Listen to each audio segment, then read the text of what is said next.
Racikan Berita 1. Assalamualaikum warahmatullahi wabarakatuh. Saya Atin dari Forum Aksi, dan perkenalkan di sebelah kanan saya Vicky Balfas, Presidium dari Forum Aksi, dan di sebelah kiri saya Bapak Hasril Hasan dari UI Watch. Siang ini saya akan membahas masalah datangnya Prabowo ke Solo. Dia diundang oleh Jokowi. Menurut Menseknek Pratikno benar bahwa Prabowo datang ke Solo karena diundang oleh Jokowi. Nah, dari peristiwa kedatangannya itu pastilah ada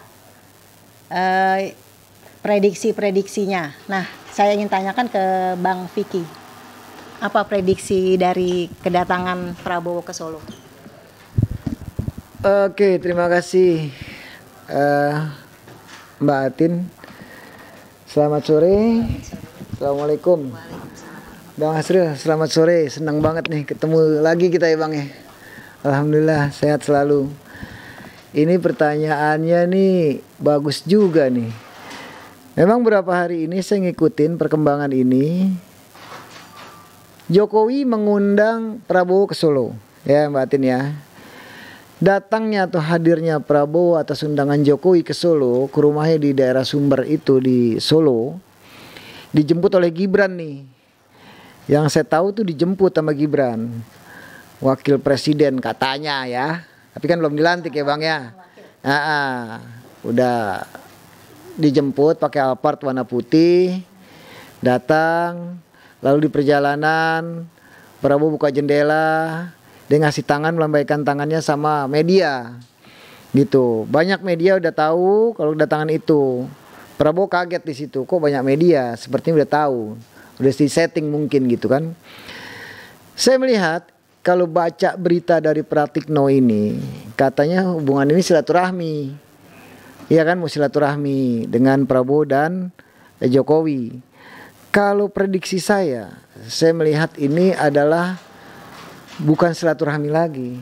Ngapain jauh-jauh harus ke sana? Kan masa tugasnya belum habis. Jokowi ini masih tinggal di Jakarta, masih tinggal di Istana Bogor. Kalau mau ketemu dia telepon, video call gak bisa, itu bahasanya salah Pratikno seperti itu. Ya kan? Jadi ini bukan silaturahmi kalau menurut saya. Ada message atau ada pesan yang memang khusus mau disampaikan. Ya kan?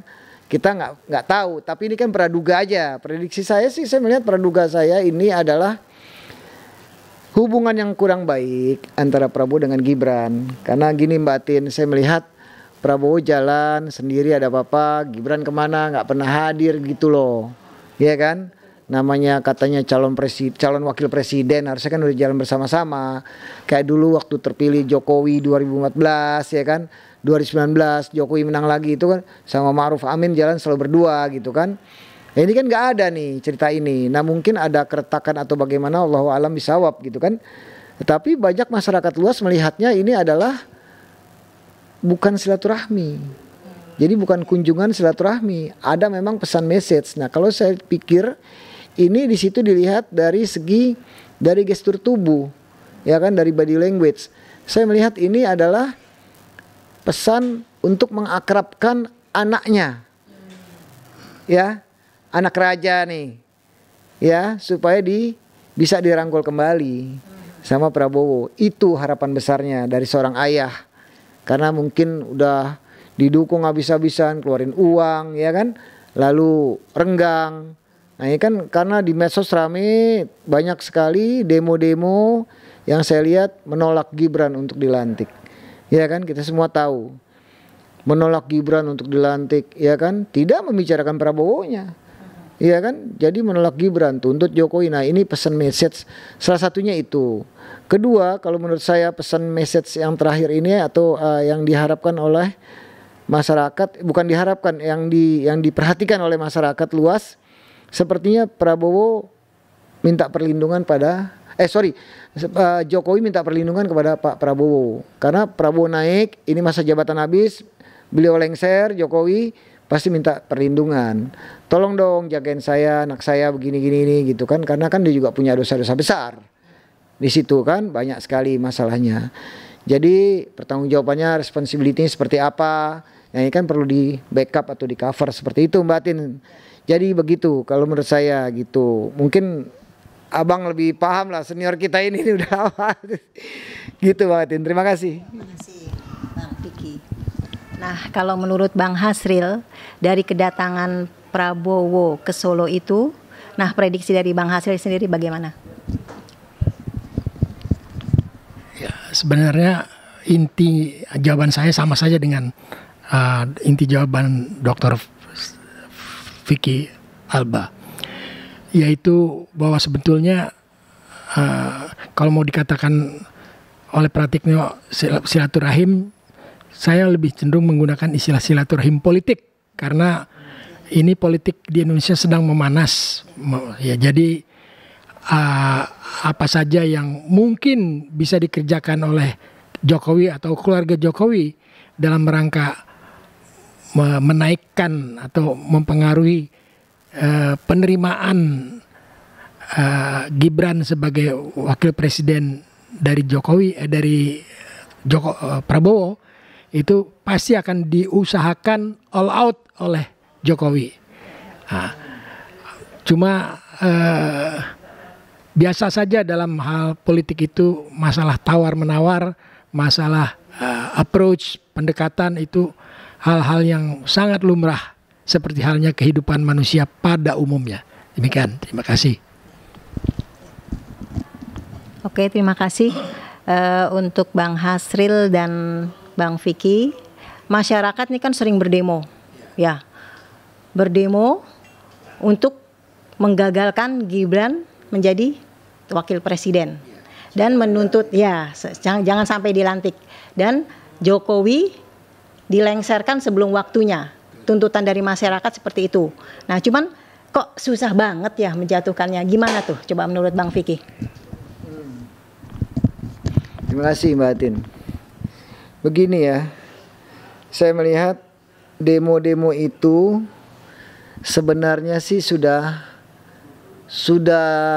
boleh dibilang udah diambang batas sekarang ini, ya kan?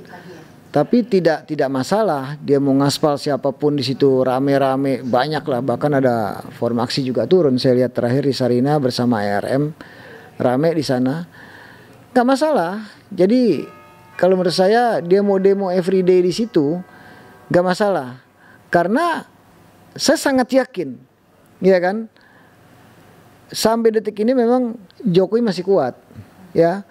Buzzer-buzzernya dia nurunin buzzer sampai 2.800 buzzer, ya, untuk pencitraan, meningkatkan pencitraannya di akhir rezim pemerintahan dia mau lengser. Pencitraannya semakin gila. Dia undang, dia bayar, itu yang saya dengar dan saya baca itu ada 15 miliar dananya diturunkan untuk buzzernya ini. Dia bayar itu. Jadi kesannya orang melihat nih masyarakat dia baik, dia bagus. Dia gak bakal bisa kalau di Jakarta seperti itu. Di daerah oke, orang percaya. Jakarta dia bukan panggung dia. Saya katakan dengan jelas bukan panggung Jokowi di Jakarta. Karena orang di Jakarta pinter-pinter gak bisa dibodoh-bodohi lagi.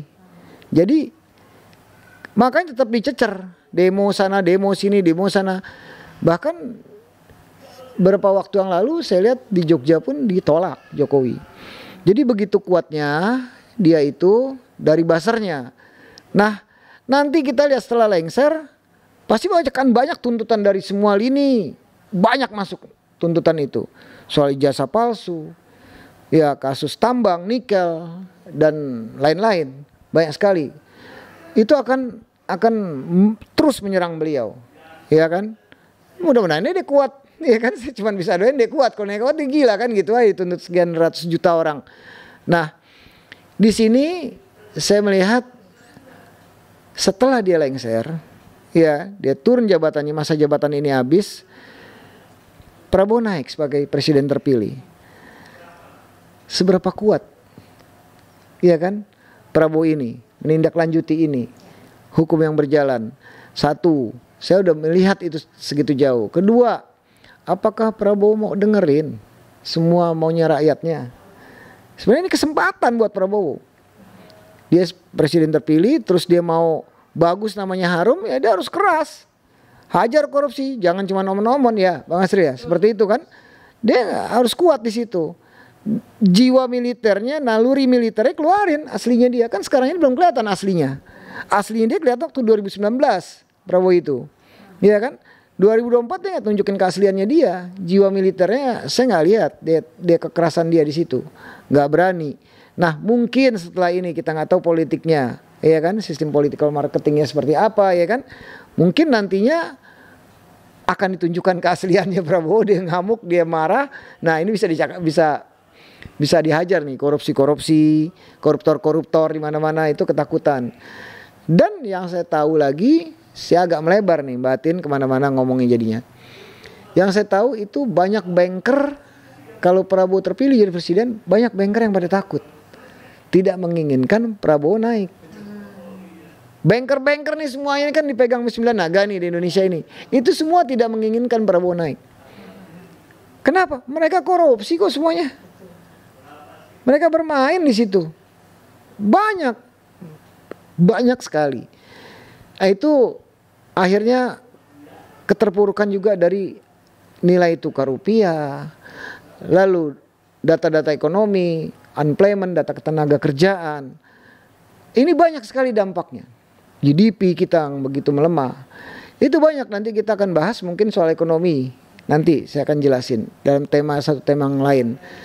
Jadi pertanyaan Mbak Atin itu kok nggak turun-turun? Iya kan? Kenapa nggak turun-turun? Yang demonya sana demo sini demo, iya kan? Dan selalu bocor. Demo ini sebentar bocor, ini kita mau bikin ini bocor. Coba kalau dari barat sampai timur demo serentak kayak dulu 98, lengser, turun gitu loh. Itu aja. Terus kedua bohirnya ada gak? Kan pakai duit juga. Haha, emang gak ada bohir? Pakai bohir lah. Siapa mau biayai ini? Itu loh. Mereka juga kan takut dia mau biayai, tinggal ditekan doang sama Jokowi lagi. Lu mau biayai mau jadi bohir. Lu kan kemarin juga terlibat loh korupsi. Karena Jokowi megang kartu truf. Kartu trufnya di tangan Jokowi. Semuanya. Waktu dia jadi korupsi, didiamin sama Jokowi. Begitu Jokowi butuh, lu gak bisa nolak. Contoh, banyak kalau kita sebutin. PAN, Zulkifli Hasan sampai Golkar pun. Ya kan? Apa coba? Terlibat mereka semua. Sudah masuk kerangkeng, istilahnya kerangkeng, belum di penjara sih, belum kerangkeng dalam pergelutan masalah ini. Nah itu jadi berat. Kalau dulu beda dengan 98 kok. Dulu 98 Pak Harto bisa lengser gini. Beda. Medsosnya juga beda. Zaman dulu belum ada WA. Ya toh? Jadi seperti itu. Sekarang gampang bocor kemana-mana. Jadi tidak bisa dilengserin, berat bukan itu. Dan mahasiswanya nggak turun. Dulu bersama mahasiswa turun gitu kan, rame-rame kompak. Iya, karena masuk angin juga semua, daripada masuk angin. Susah. Dikasih duit selesai. Tadi gonggong keras, dipanggil masuk istana, keluar langsung jadi anak kucing, meong-meong. Jadi seperti itu. Begitu Mbak Atin, terima kasih. Bang Hasril, begini Bang, Prabowo ini kan akan melanjutkan, istilahnya melanjutkan ya, dari yang kepemimpinan dari Joko Widodo. Sedangkan Joko Widodo meninggalkan gitu banyaknya hutang yang diderita oleh dan dibebankan oleh rakyat Indonesia. Nah, solusinya gimana nih Bang? Terima kasih Mbak Atin. Kita bisa belajar dari keberhasilan tim ekonomi Pak Harto pada waktu usaha memulihkan ekonomi Indonesia. Yaitu pertama-tama dengan hutang yang banyak juga pada waktu tersebut dan cadangan devisa yang sangat rendah. Tapi tim ekonomi Indonesia menurunkan negosiator ulung yang bisa meyakinkan para kreditor di luar negeri agar supaya diberikan keringanan dalam arti memundurkan jatuh tempo, ya, renegosiasi istilah ekonominya. Tentunya hal ini dirasakan mungkin merugikan para kreditor, maka itu ditawarkan moratorium interest, tingkat bunga, penangguhan pembayaran hutang itu yang harus dibayar oleh Indonesia. Dan Indonesia alhamdulillah menyanggupi hal tersebut sehingga bisa berhasil untuk sementara waktu sambil memperkuat pertumbuhan ekonomi Indonesia sementara tidak membayar dulu, yaitu tidak membayar dulu. Tapi kemudian dengan menggerakkan sektor-sektor ekonomi real yang kemudian akan berdampak pada kenaikan devisa dengan menjual hasil produksi dalam negeri ke luar negeri, maka itu akan memperkuat cadangan devisa dan baru mulai bisa membayar. Di samping itu Indonesia juga menggunakan jasa-jasa seperti lembaga-lembaga internasional yang dikoordinir dalam forum IGGI, Intergovernmental Group on Indonesia, yaitu yang pada waktu tersebut diketuai oleh Menteri Kerjasama Pembangunan Belanda Jan Pronk, Dr. Andes Jan Pronk, di mana peranan Jan Pronk pada waktu sangat piawai, sangat bisa meyakinkan negara-negara kreditor yang tadi disebutkan bisa sepakat untuk menunda pembayaran kembali cicilan-cicilan dan sebagai gantinya menerima keuntungan sebagai gantinya yang berupa moratorium interest. Ya, itulah yang mungkin bisa dipelajari kasus tersebut oleh pemerintah Prabowo. Apakah pemerintah Prabowo mau mengikuti hal tersebut atau tidak, saya tidak tahu. Untuk rakyat Indonesia dari Sabang sampai Merauke, semoga podcast ini bermanfaat. Assalamualaikum warahmatullahi wabarakatuh. Ya, oke. Bang Vicky, makasih. Bang Hasil, makasih. Terima kasih, Bang.